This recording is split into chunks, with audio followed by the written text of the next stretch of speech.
Buenas tardes, good evening and welcome to everyone to the Spanish Permanent Representation. And let me first of all thank Vice President Šefčovič and Minister Albares for their participation in today's conversation, and to Elcano Royal Institute for their cooperation in organizing today's event. In particular, the head of the bureau here in Brussels, Luis Simon. Thank you, Luis, and to today's moderator, Charles Powell. Today's event is significant for three main reasons. The world and the EU continue to be in a moment of transition with complicated challenges that the war have accelerated.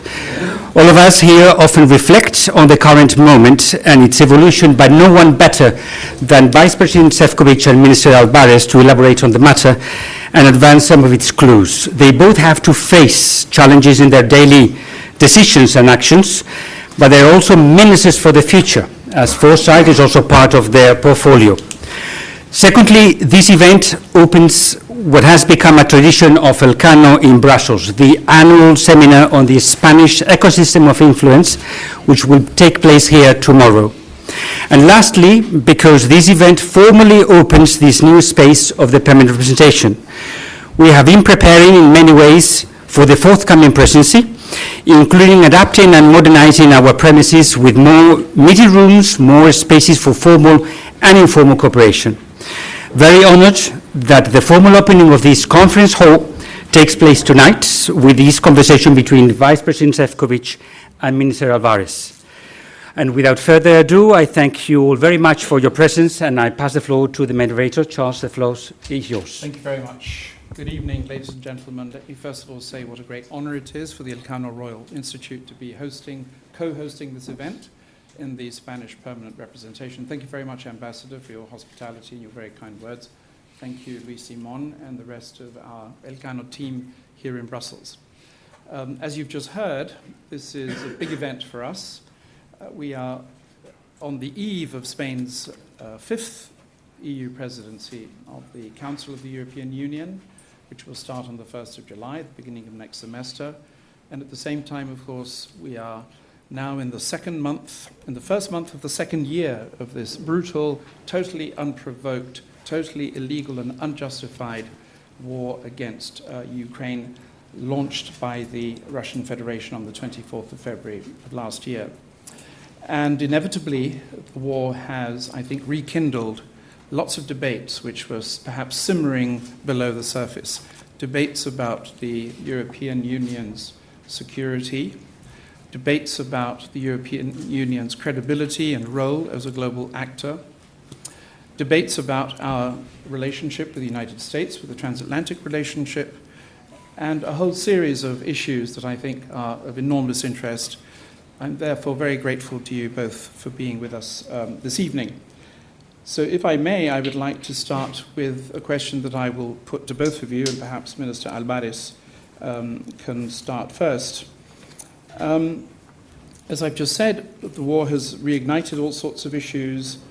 What is your perception of the impact of the war on the EU's global standing and on the EU's credibility as a global player? Minister, if you would like to start.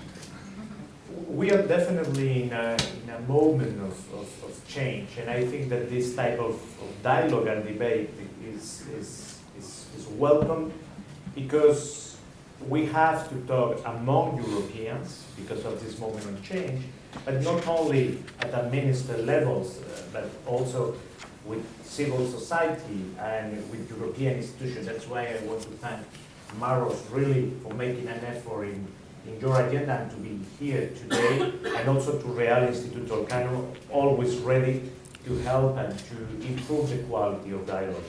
I think we are in a moment that it's only comparable to the moment of the fall of the Berlin Wall in Europe and in the world. It's one of those moments in which you feel that everything is changing.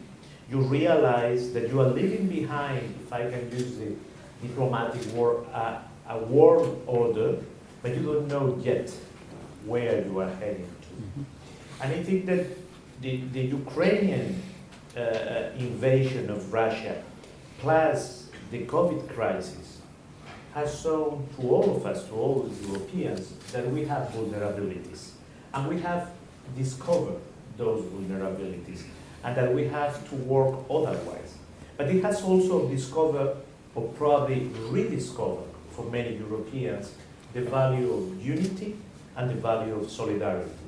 And we realize that standing together, we get out of the crisis faster, in better shape, we leave less people behind. And we compare how we have got out of COVID, how we are facing this illegal war and unilateral war of Vladimir Putin in Ukraine, and we compare it how we faced the crisis in 2008.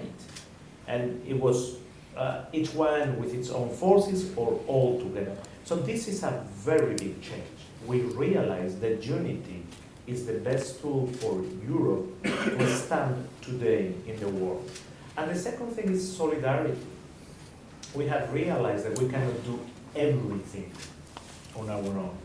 That the true meaning of being a friend, of being an ally, as our transatlantic allies, and first of all our natural ally in the United States, it takes a full meaning of what it means. And we have to do a reach out. So we are now in a moment in which Europe is trying to do as much as we can with the others, to work multilaterally. As always, we like to do it in a European way. But sometimes we are realizing that the others don't want to do things with us. So we have to do it on our own, or we must do it on our own. We have realized that we cannot depend on just one supplier for things related to foodstuff or to energy. And we have to diversify our suppliers. And also that we have to reach out to our partners in a different way than we have been doing it in the last few decades. And very clearly, this is the case with Latin America. Europe, and I always tell my colleagues around the table in Brussels, we have given for granted Latin America for many, many years, probably because they are very compatible with us. I always say that Europe is the most Euro-compatible region in the world, that they share our values, that they like to play multilateral. But we have been living as if they were there for granted, and we realize that we have to address their problems, and their problems today are not very different from ours.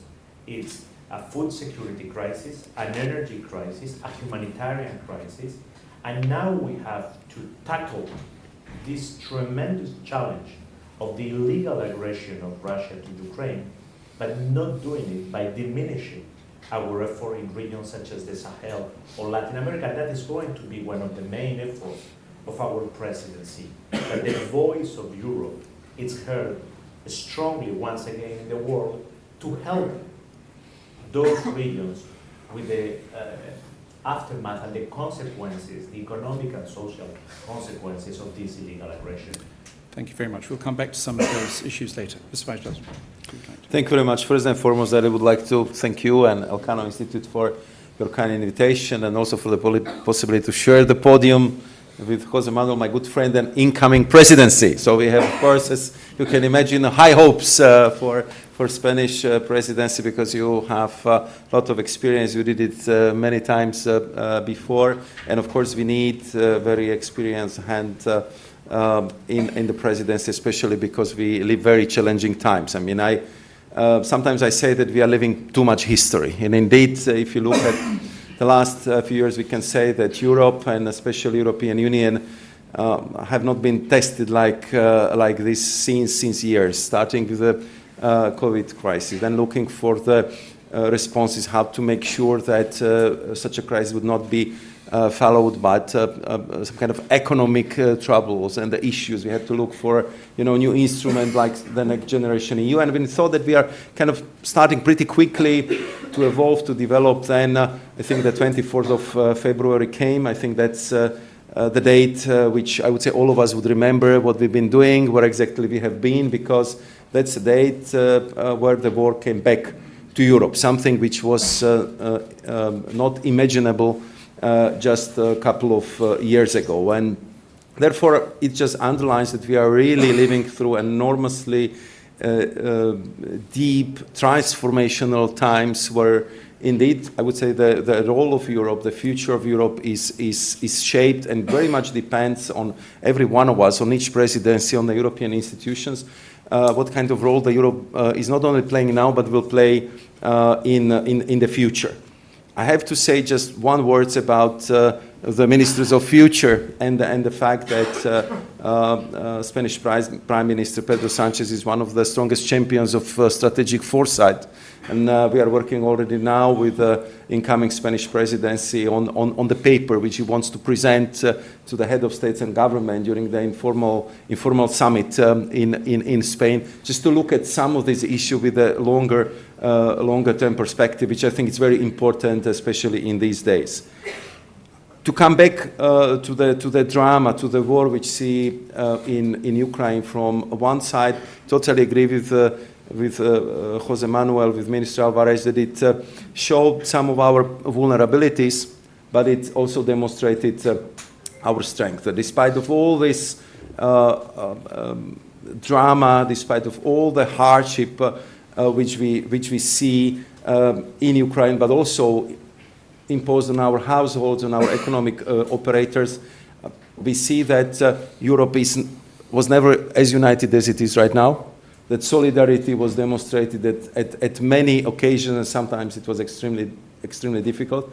That despite of all the odds, the European economy is very resilient, that we managed also the last year, still with some growth, and it was, I would say, extremely dramatic situation, that we survived the winter and managed completely to shelve, I would say, the Russian fossil supplies and looked for diversification, and that we are really learning lessons that how costly it is if you are too dependent on one country, on one company, on one source, and we are diversifying, not only in the field of energy, also in the field of critical raw materials, in the field of critical future-oriented technologies, and that would be clearly the trend for the future. So we are putting the strategic autonomy in place because, unfortunately, the way as they are in today's global economics, simply this is required. And maybe last point, for not to be too long in the introductory remarks, one of the strengths of Europe and European Union are the flags of European Union we see in Ukraine, we see in Moldova, we see in Georgia, we see in all parts of the world where the people are fighting for democracy, for human rights, for freedoms, and the fact that this is our flag. I think it's something special, and sometimes we just have to underscore how important it is for the people who would like to have the same values, the same living standards, the same human rights as we have here, and I think it just underlines how important it is not only to protect them here, but to do our utmost to work with our partners in the world to spread them across the globe. Thank you very much. I'd like to begin to zoom in on some of the issues that both of you have mentioned. First of all, the question of the impact of the war on a concept which we've debated to death to some extent, which is the idea of strategic autonomy. Some authors prefer to describe it as strategic responsibility or perhaps even strategic sovereignty. Now, I think it's pretty clear to all of us, when I'm in Madrid, I think 80-90% of the people I hear are in favor of strategic autonomy. But as I move further east, if I go to Warsaw, perhaps other European capitals, the story is not quite the same. There are concerns about our relationship with the United States, for example. There are concerns about the future of the EU-NATO relationship. Of course, thankfully, most members of the EU, save 6, are also members of NATO. So in theory, this should make EU-NATO collaboration relatively straightforward. But as we all know, that hasn't always been the case. So do you think the time has come to revisit the concept of strategic autonomy? There are, of course, people who like to place the emphasis on non-security and defense dimensions and to center on things like industrialization, the digital sphere, R&D, and so on. So what do you think the long-term impact of the war, and in particular of our very obvious dependence on US military assistance, will be on the future development of strategic autonomy as an aspiration? Minister, if you would like to start. I think strategic autonomy at the end, everything turns around of what we have discovered during this war and during the COVID crisis. It goes around discovering our vulnerabilities and rediscovering the value, the real strength of unity and solidarity. And this is at the end what's in every time we talk about strategic autonomy. And it means several things. First of all, we have decided, because it's in the mind of every European citizen, that we cannot rely completely on a few suppliers, especially if it's only when it comes to things that are very, very close to the life of each one of us, to the life of our citizens. And this is true for health, this is true for food stuff, this is true for energy, very concrete things that we need every day on us. The second thing, and this is more the Ukraine war, and we just ended a debate in the Foreign Affairs Council about helping further the army of Ukraine to defend its sovereignty and territorial integrity and the innocent people that are being killed, is we have to rethink our industry of defense to get them better integrated, to decide how we want to move forward, how we want to defend ourselves, how we can help others, as is the case of Ukraine. I don't think that means that we will get completely out of our scheme of security. I think when we have discovered our unity, we have also discovered the value of European Union being united, but also European Union being united with their transatlantic allies. And that was very, very clear when we were drafting this strategic concept of Madrid in the last NATO summit. So that will not change. But yes, we will have, we are taking a new look, and it was very clearly explained around the table. I did it on my own, the value of having a European defense industry. We need it, and Spain has a lot to put at the stake in there.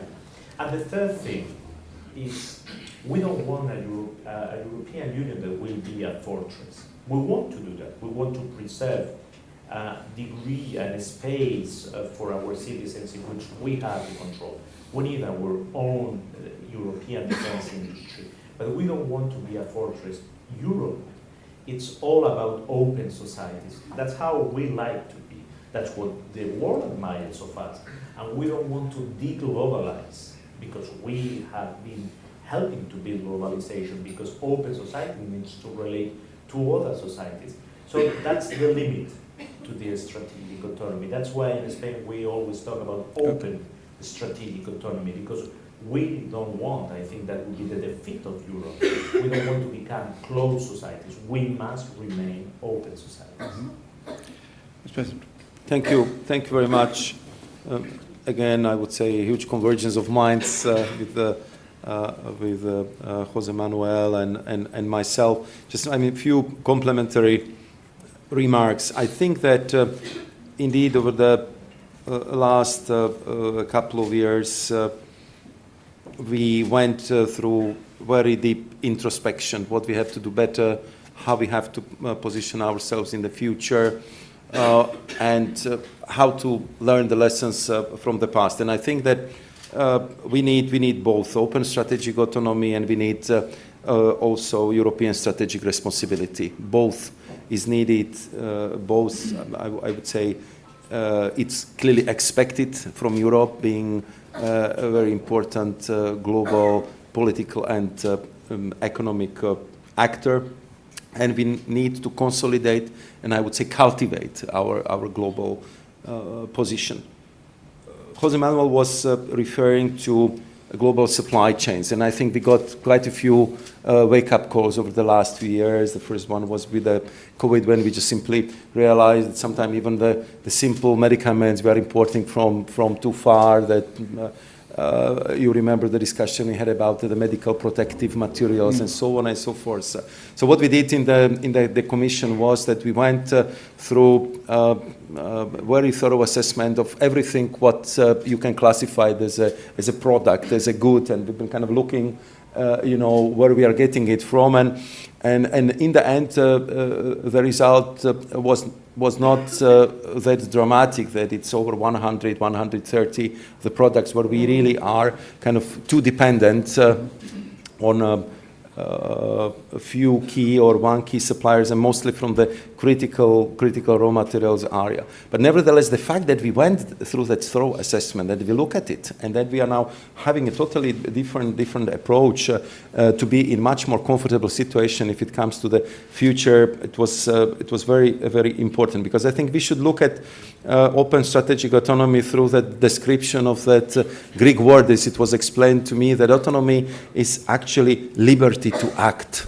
And we have to work economically, politically. We have to be strong enough from the defense point of view and security point of view that we would have the liberty to act also in the future. And therefore also in this regard, our transatlantic relationship, which goes through, I would say, complete renaissance over the last 2 years, because we see how much we need each other. I mean, of course, United States are very important in projecting the power, supplying the armaments, but it was Europe who could step up to help refugees to Ukrainians, who opened our single market to Ukrainians, who managed to integrate at one moment 8 million, until now 4 million Ukrainian refugees. It's us who've been supplying the macro-financial assistance in the realm of 60 billion euros, and they are our neighbors. And for them, one of the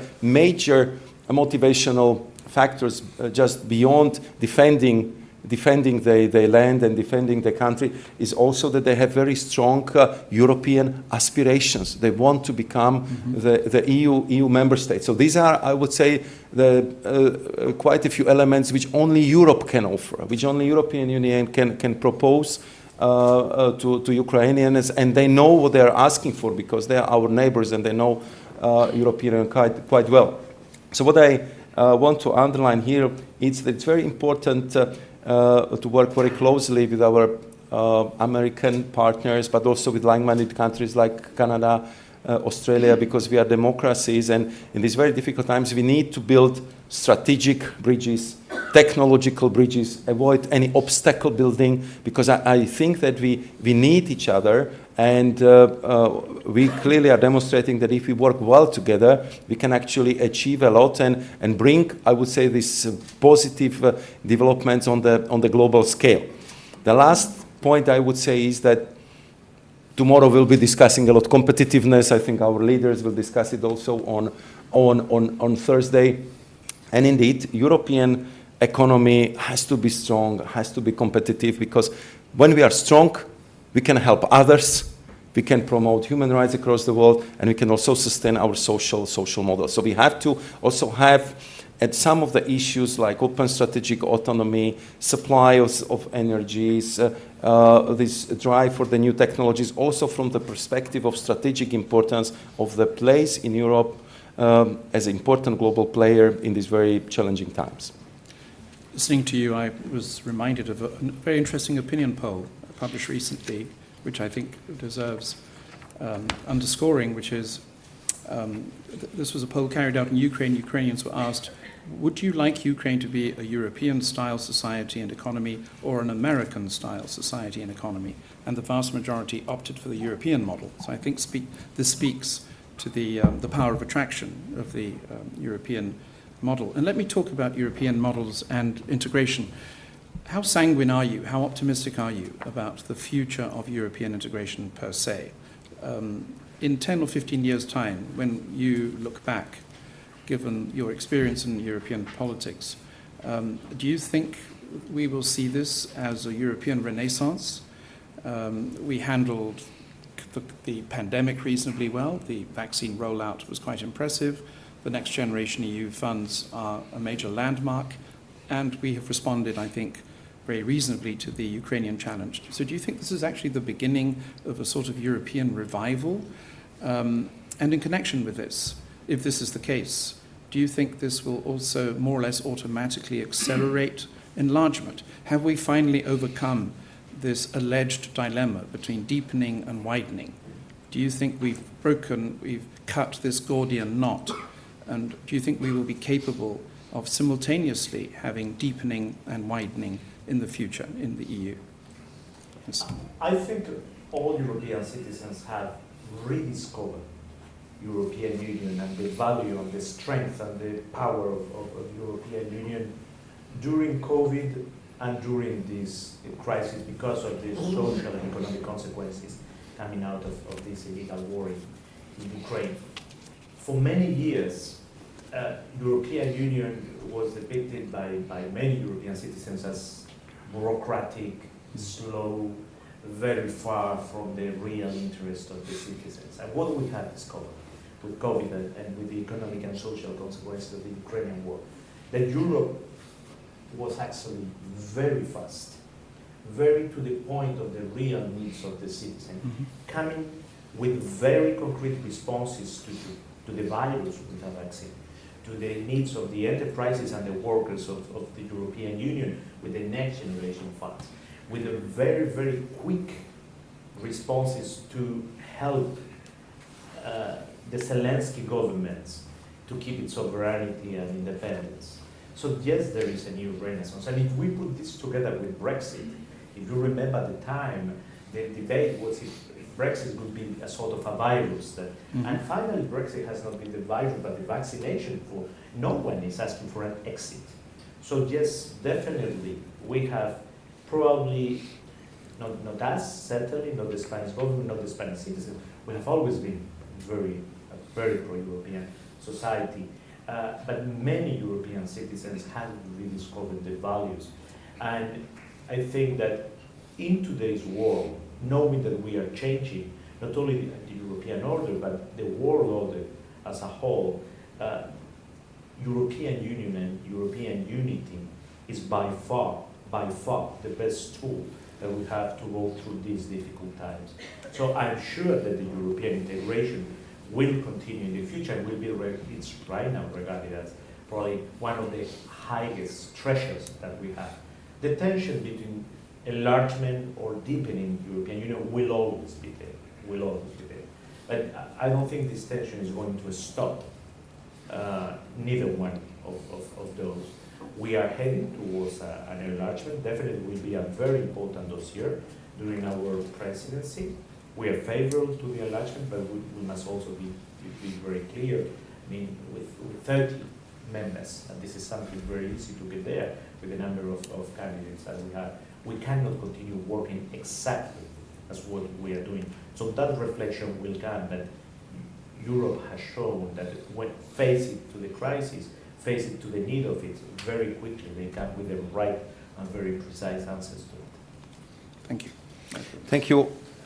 Again, I would add to remarks of José Manuel that I think we are again in time where from the geopolitical perspective size matters again.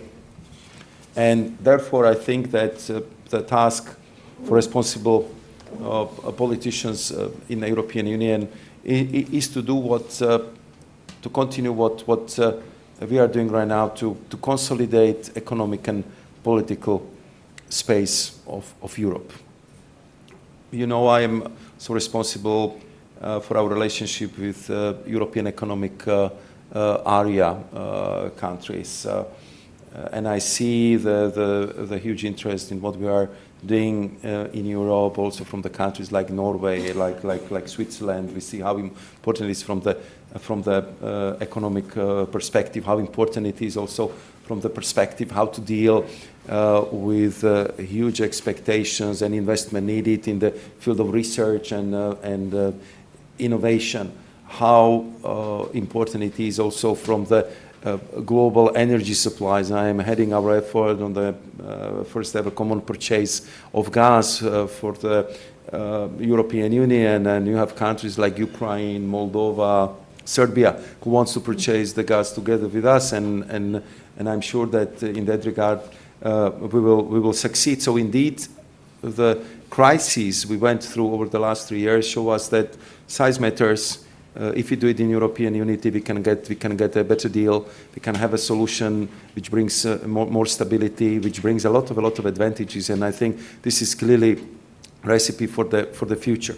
But speaking about the consolidation of the European political space, I think the meeting in Prague of the European political community was a very important one. It was a very strong signal to Russia and anyone else who would like to challenge the EU if it comes to fundamentals, if it comes to values, if it comes to, I would say, sense of belonging. We are working very, very closely together, but we need to continue. And therefore, I agree with the foreign minister, the enlargement should be high on our agenda. Enlargement in Western Balkans, the process we started with Ukraine, Moldova, and Georgia, because it's not only, I would say, the power of strong symbols in these difficult times. It's motivational. It has enormous modernization effect. We've been with the president of the Commission and almost whole college in Kiev couple of weeks ago, and for me what was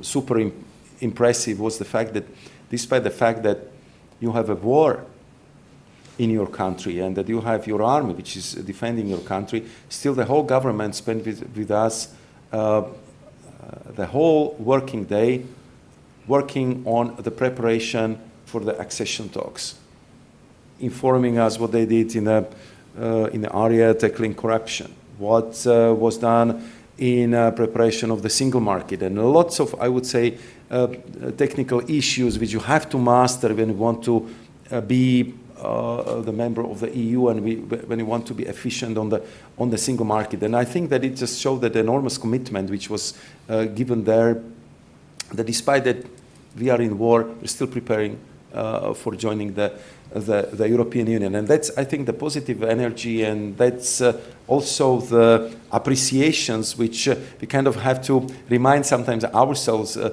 how important it is what we have in the European Union.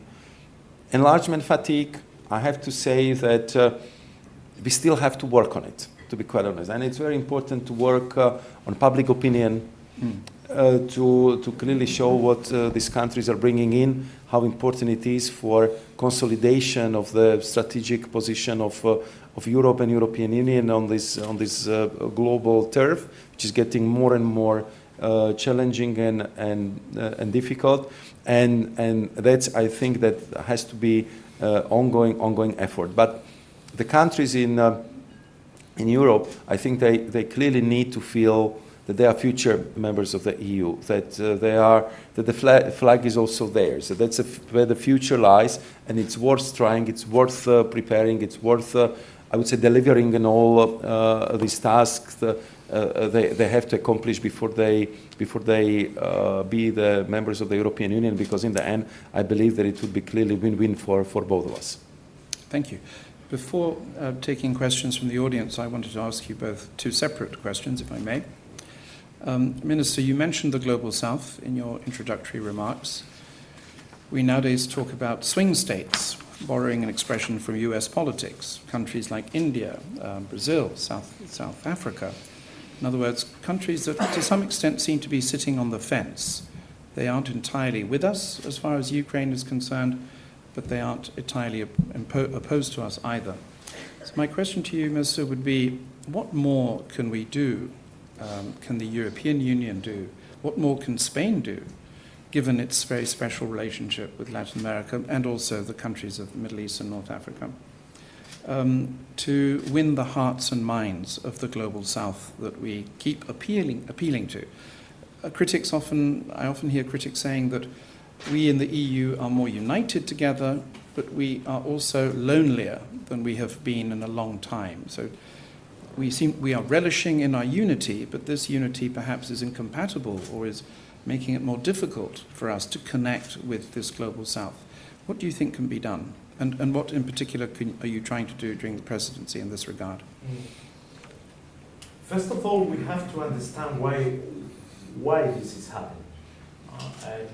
I engage, at the end of this week, I will go with the King and the President to the Ibero-American Summit, and we will see all all our countries that are brothers of Spain. And a few weeks ago, I was addressing all ministers of foreign affairs of Africa in the African Union Summit. And we have to explain that this is a war in Europe, but this is not a European war. And there is something that is evident for all of us, but we have to keep repeating and repeating. And it's that Europe or the European Union is not a part of this war, that the Spanish government is not a part of the war, that NATO is not a part of this war. Almost we could say that Ukraine is not part of this war. This is the war of one single man, Vladimir Putin.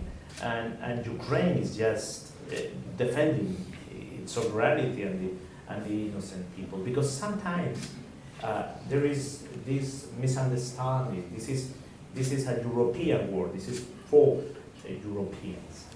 And there is a lot of Russian narrative that we have to counter, that we have to challenge and to explain over and over. We are not part of this war. We didn't want this war. If it was up to us, this war would have never started, and it would end in this very minute that we are talking. And this, we have to do it all the time. The second thing, there is this complaint saying, okay, fair enough, this is an illegal war, but you are focusing on Ukraine, and you are forgetting us, and we have 2 or 3 Ukrainians every decade. So we have to do all we have to do, and it's very clear from our perspective. The Spanish government has always been very clear. We will stand with Ukraine as long as it's needed, but this will not be done diminishing what we do with others.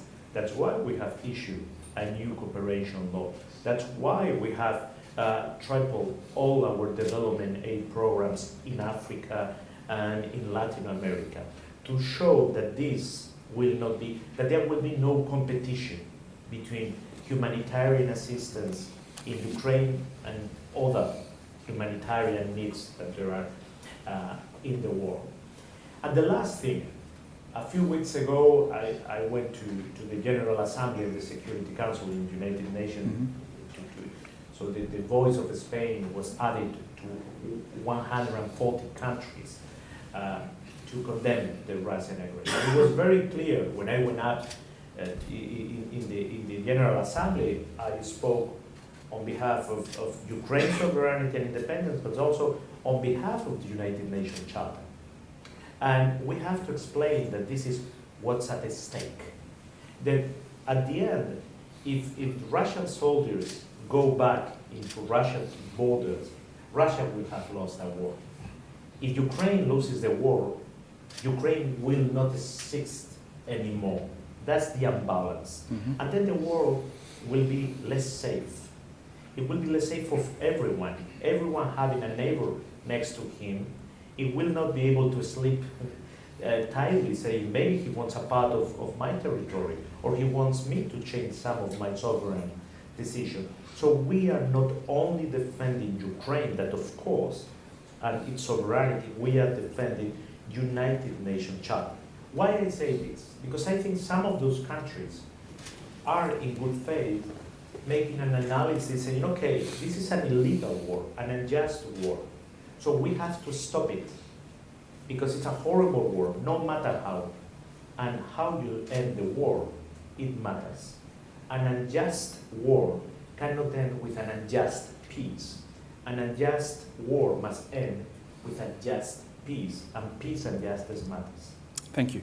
So before we take questions from the audience, Vice President, you've been in the Commission, you were first in the Commission in 2010, and you are now in charge of foresight. So as a think tanker, I'm very curious to ask you, when you look ahead, how do you see the future of the Commission in the next institutional cycle, but also perhaps looking back, what big changes have you witnessed?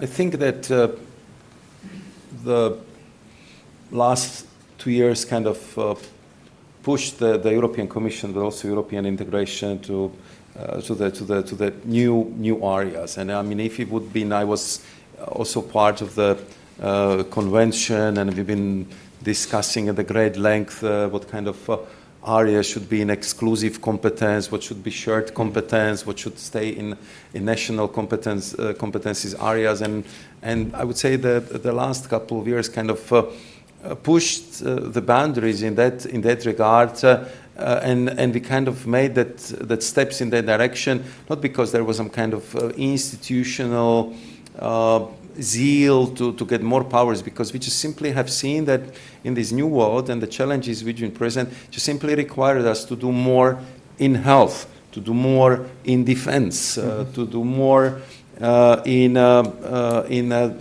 technologies, because it simply brings the better value. And in this, I would say, new, rougher world, you just simply need to have political and economic weight of the biggest single market in the world. And I think that was very important phase, because I hope, Jose Manuel, correct me, that we kind of earn the trust that you can go into these new sectors, because member states and European Parliament are always playing very decisive roles, and we have to do it in a way that it's good for every single member state. And I think that would be something which will happen also in the years to come. Of course, it's very difficult to foresee what kind of institutional debate we would have, but when I see the development over the last few years, I think that biggest strides in the European integration been made because we needed them as a European. So they've been not somehow drafted on the table of negotiators, but they've been drafted on the table of the European leaders, who just simply said, vaccines, we need to procure them together.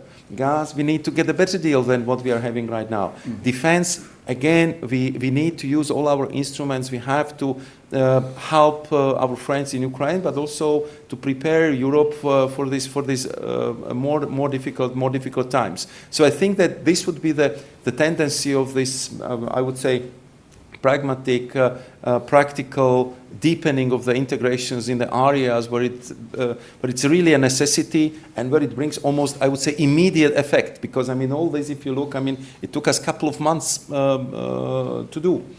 So if I compare it, I mean, with the process when we started with Laeken Declaration and ended up in Lisbon Treaty, it was something like 10 years, if I'm not mistaken, if not longer. But we do not have that luxury of time anymore. So we have to be as practical, as pragmatic as we could be, and cooperate in the areas where clearly our citizens are expecting it, and where our leaders can endorse and support that progress. So I think that will continue in the years to come.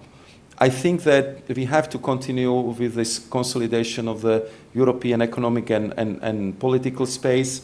We have to make sure that all the steps we would do would guarantee Europe's place on this podium among the three most important economies in the world, because from that derives a lot competitiveness of Europe, how much we can help to others, how can we sustain the European social model, and how can we project our positive values to the outside world. And I think that we will be also thinking creatively, positively about how to organize the next steps in the enlargement. I think that it would be kind of gradual process, gradual integration of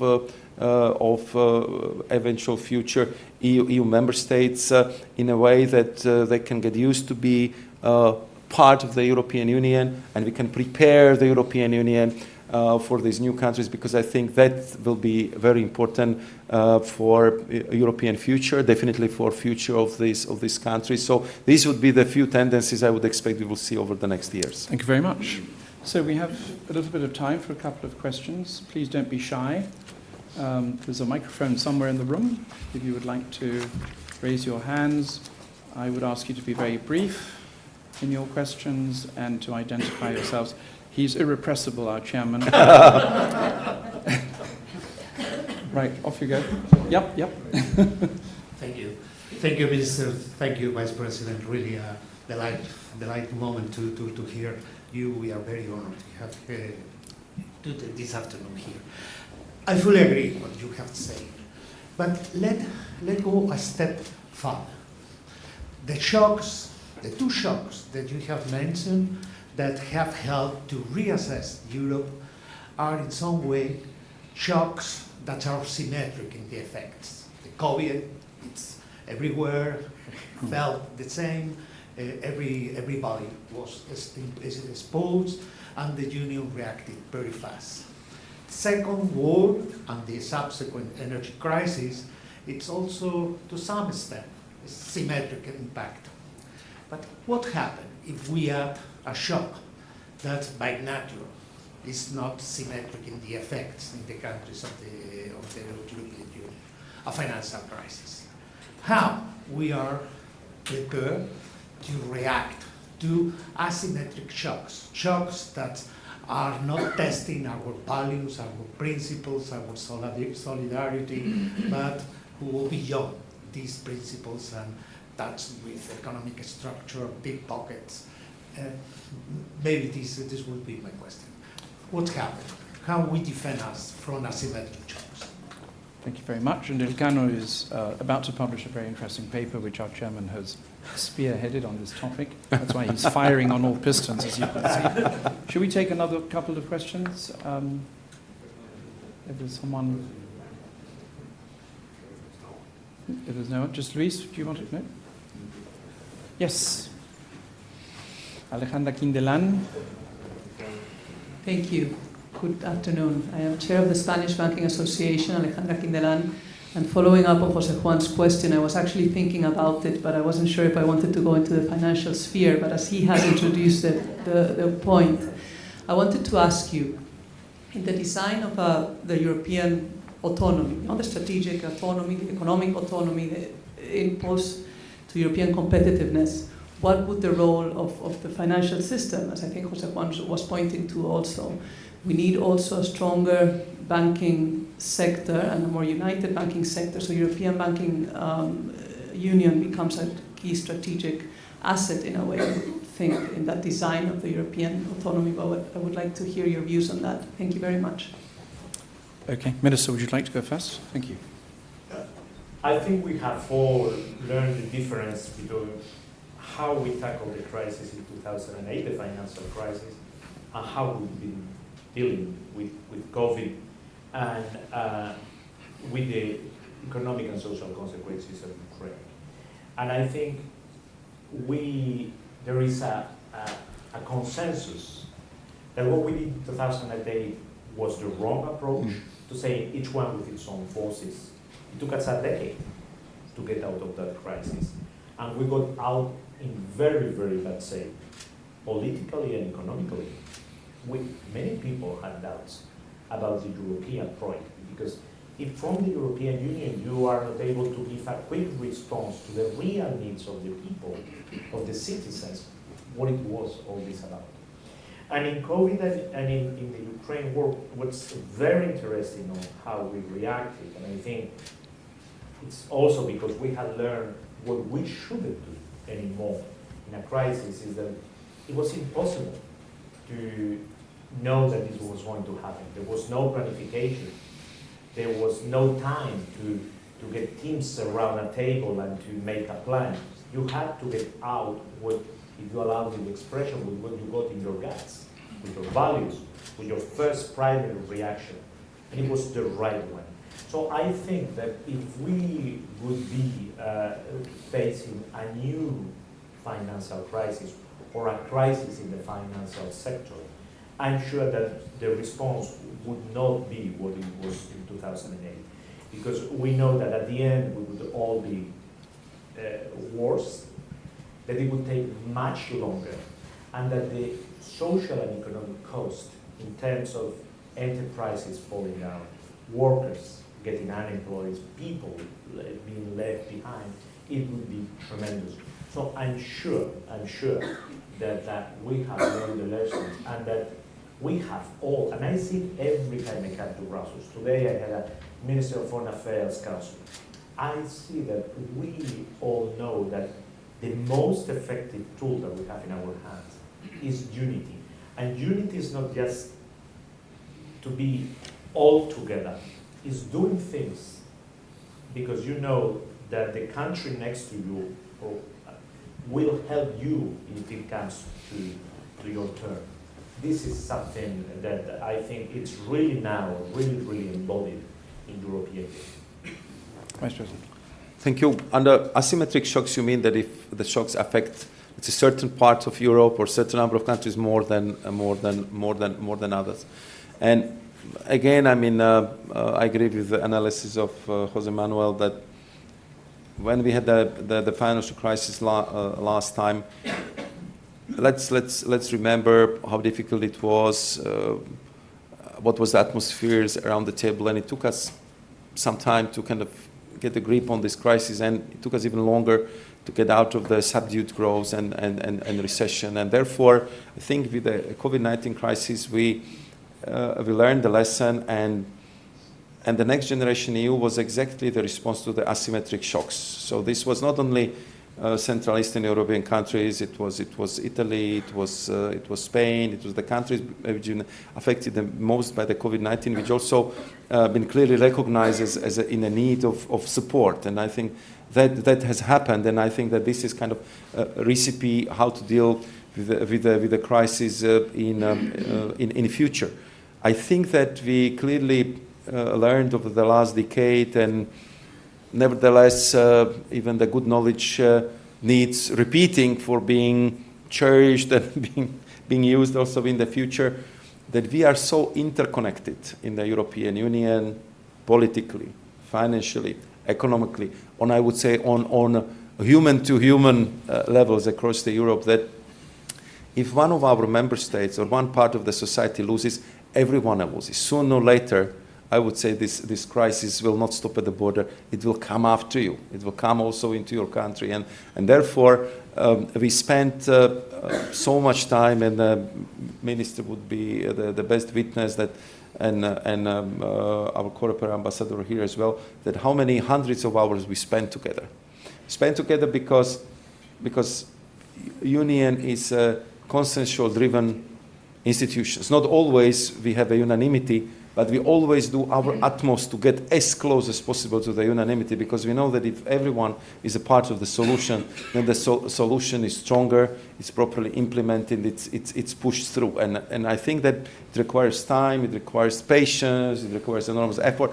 From the side of the European Commission, I also have to say enormous creativity from time to time, you know, how to bring all this together, strategic patience, very good, I would say, talent of listening to different accents, flavors, and suggestions you hear from our own. So you, at the right moment, you can come up with the right idea around which you can build the consensus. And that's, I think, what we are all learning collectively, and what we want, of course, to bring to the table as a European Commission. And I think that's the recipe from the past 2 years, which we need also to use for any eventual challenges which would be ahead of us. Coming to the financial sector, I think that it was only right decision that we put so much efforts in making sure that our banking sector is much more solid than it was before, that we have much stronger rules, that